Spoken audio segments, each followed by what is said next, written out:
تو جہنم میں جھگڑیں گے.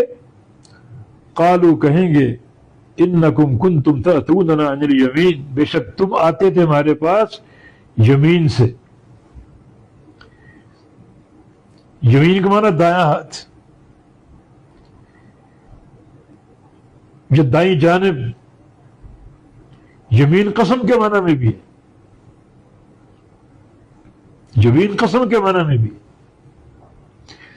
اگر قسم مراد ہو تو مانا تم ہمارے پاس آتے تھے، قسمیں کھاتے تھے کہ ہم حق پر ہیں، ہماری بات مان لو. جسے ابلیس نے آدم علیہ السلام کو جنت سے نکلوایا، قسمیں کھا کھا کر اپنا موقف پیش کیا، ورغلا دیا، نافرمانی کروا دی. تو تم قسمیں کھا کھا کر آتے تھے ہمارے پاس اور قسمیں کھا کر ہمیں منواتے تھے. ہم سچ کہہ رہے ہیں، ہم حق پر ہیں، ہماری بات مان لو. یمین بمانا قسم، اور یمین بمانا دایاں ہاتھ. اس سے قوت مراد ہے.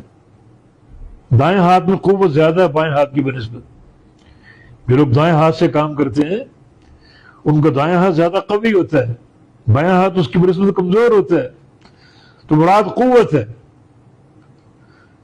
ان تم آتے تھے ہمارے پاس قوت کے ساتھ، تم ہم پر غالب تھے، ہم پر حکمران تھے، ہمارے مالک تھے یا آقا تھے یا مالدار تھے، غنی تھے، ہم پر خرچ کرتے تھے، ہمارے پاس قوت کے ساتھ آتے تھے. ہم کمزور، تمہاری باتوں میں آ گئے، تمہاری باتیں مان لی. یہ ہے یمین کا من. یا پھر یمین بمانا خیر ہے، کیونکہ دائیں سائڈ خیر کے لیے ہوتی اور بائیں سائڈ شر کے لیے ہوتی.